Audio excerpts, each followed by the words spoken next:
Hi, I am Vidyut. Welcome to Ghost Tutorials. Noun and its kinds के इस पहले class में आप सबों का बहुत बहुत स्वागत है। आज मैं नाउन एंड इट्स काइंड्स के इस पहले क्लास में नाउन के बेसिक डेफिनेशंस और उसके एग्जाम्पल्स पर चर्चा करूंगा। नाउन जैसा आप लोगों को पहले से ही ज्ञात है कि नाउन मीन्स संज्ञा, और इसके बारे में मैंने पहले भी बताया। Noun is a naming word, लेकिन यहाँ इन डिटेल मैं यह चर्चा कर रहा हूँ। A noun is the name of a person, place, thing, quality, condition and action. Such as, आप यहाँ पर यह देख सकते हैं, नाउन किसी व्यक्ति, स्थान, वस्तु, गुण, अवस्था या कार्यकलाप को दर्शाता है। यानी इन सभी चीजों से संबंधित जितने भी नाम हैं सबको नाउन कहा जाता है। और नाउन वह चीज है जिसे हम देख सकते हैं और या फिर उसे महसूस कर सकते हैं। सच एज प्रीत, प्रिंस, ओम, भारतेंदु, बबली, संजना, प्रिया, लावण्य, शर्मिष्ठा यह पर्सन का एग्जाम्पल है। भागलपुर, दिल्ली, लंदन यह प्लेस का एग्जाम्पल है।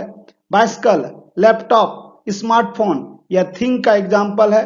ब्यूटी, पोलाइटनेस, ऑनेस्टी यह क्वालिटी का एग्जाम्पल है। ब्लाइंडनेस, पॉवर्टी, यूथ यह कंडीशन यानी अवस्था है। और laughter, gait means way of walking style और मूवमेंट, ये सभी कार्यकलाप हैं।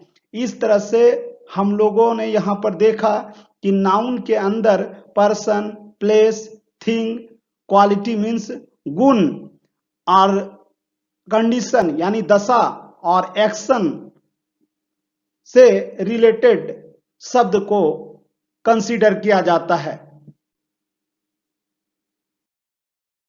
नाउन एंड इट्स काइंड्स, इस पर मैं थोड़ा इन डिटेल चर्चा कर दूं। सबसे पहले आप इस बात को समझें कि इंग्लिश को 3 पार्ट में बांटा जाता है।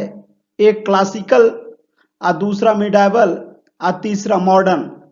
Classical English means ancient. तो क्लासिकल इंग्लिश में एट फर्स्ट नाउन के 2 पार्ट हुआ करते थे। एक को कंक्रीट बोलते थे, दूसरे को एब्स्ट्रैक्ट। उसके बाद नाउन को 5 पार्ट में डायरेक्ट बांटा गया, जिसमें proper, common, collective, material, abstract noun को रखा गया।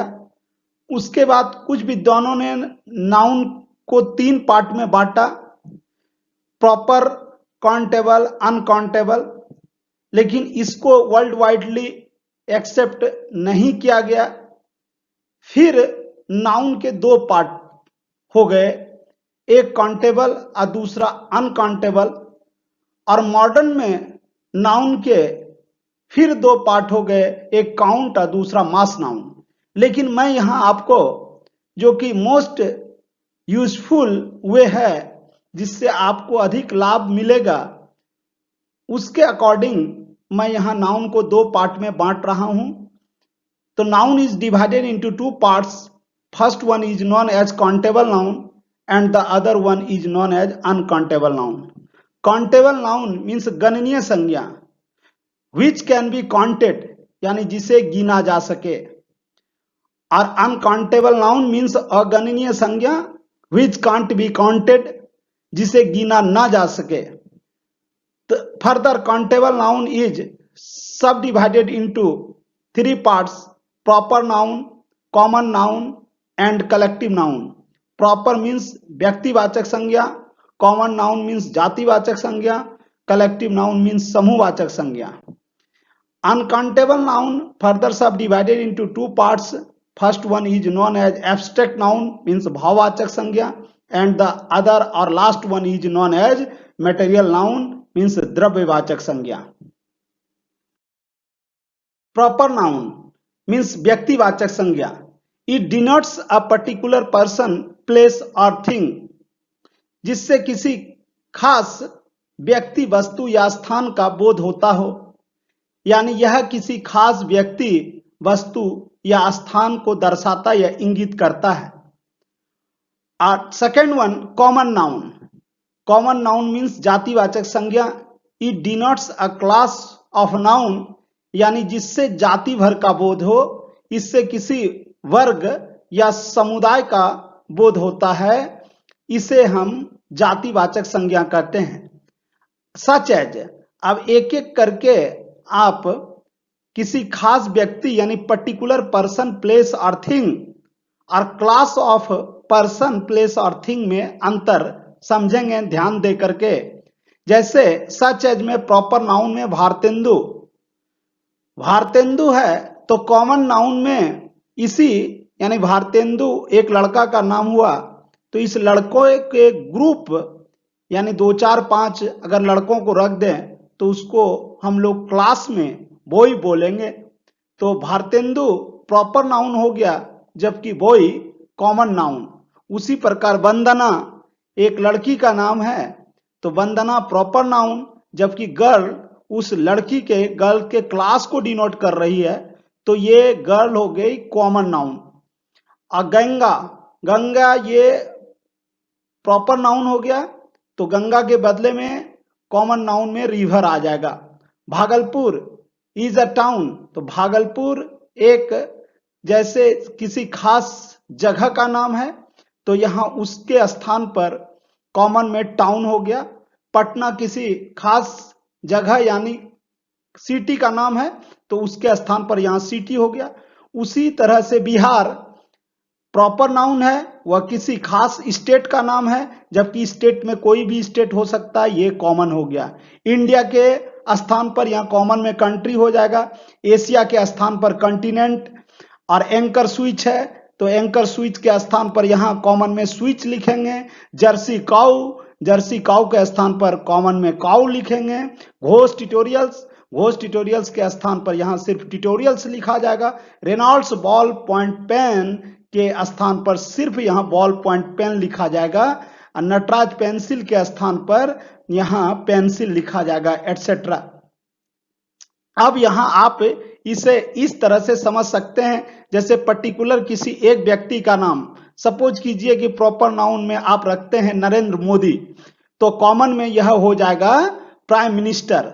तो इसी तरह से आप यह जाने कि जब हम किसी व्यक्ति को पर्टिकुलराइज कर देते हैं यानी एक एक करके लेते हैं, जैसे मान लिया जाए विराट कोहली, सुरेश रैना, इस तरह से सारे मतलब कि इंडियन प्लेयर को मिला देते हैं, तो पहले प्लेयर ये कहलाएगा सबको, और फिर इसको अगर पूरी तरह से एक अंतिम 11 का रूप दे दिया जाए तो इसको बोलेंगे अ टीम ऑफ 11 प्लेयर्स। तो इस कंडीशन में इसके बाद टीम का स्थान आएगा। यानी आप इसे इस तरह से समझ सकते हैं कि अगर पर्टिकुलराइज एक एक व्यक्ति रहेगा तो वो प्रॉपर नाउन, और उसको क्लास में कन्वर्ट कर दे तो वो कॉमन हो जाएगा, और उसको ग्रुप में कन्वर्ट कर दें तो वो कलेक्टिव नाउन हो जाएगा। एट फर्स्ट यहां पर मैं यह स्पष्ट कर देना चाहता हूं कि कलेक्टिव नाउन एब्स्ट्रैक्ट और मटेरियल नाउन का कॉम्पिटिटिव पॉइंट ऑफ व्यू से काफी महत्वपूर्ण स्थान होता है।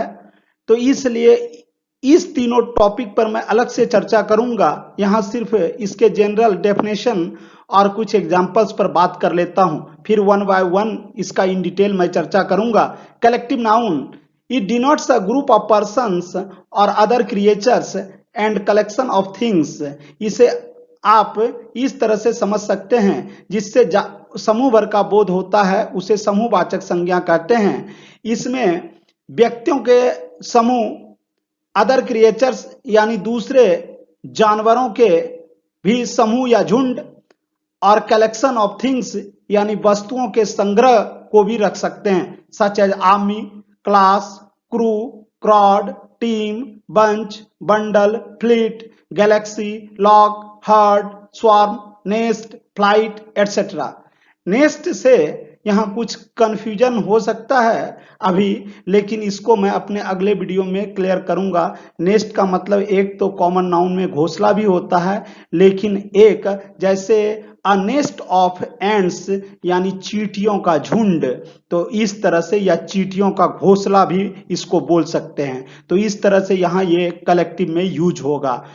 फोर्थ वन, एब्स्ट्रैक्ट नाउन यानी भाववाचक संज्ञा। It denotes quality, condition, state, position and action. इसे इस तरह से समझें, which can't be seen with naked eyes, only we can feel it. जिसे हम अपनी नंगी आंखों से देख नहीं सकते हैं, सिर्फ इसे महसूस कर सकते हैं। यहाँ क्वालिटी का मतलब गुण हुआ, और कंडीशन मीन्स अवस्था, स्टेट मीन्स मन स्थिति, पोजीशन मीन्स ओहदा, और एंड एक्शन का मतलब कार्यकलाप हुआ। यहाँ शब्दों में थोड़ा और फेर है, इसलिए शब्दों की बारीकी पर आप ध्यान देंगे। Such as modesty, youth, poverty, wisdom, presidentship, bravery etcetera. इन सभी एब्स्ट्रैक्ट नाउन को आप अभी जहन में रख सकते हैं। मोडेस्टी मीन्स विनम्रता, यूथ युवा या युवावस्था, पोवर्टी गरीबी, विजडम बुद्धिमत्ता, प्रेसिडेंटशिप सभापतित्व, ब्रेवरी बहादुरी। Material noun, the noun which can be measured and weight, यानी it can be measured and weight. इसे इस तरह से भी बोल सकते थे जिसे मापा या तौला जा सके।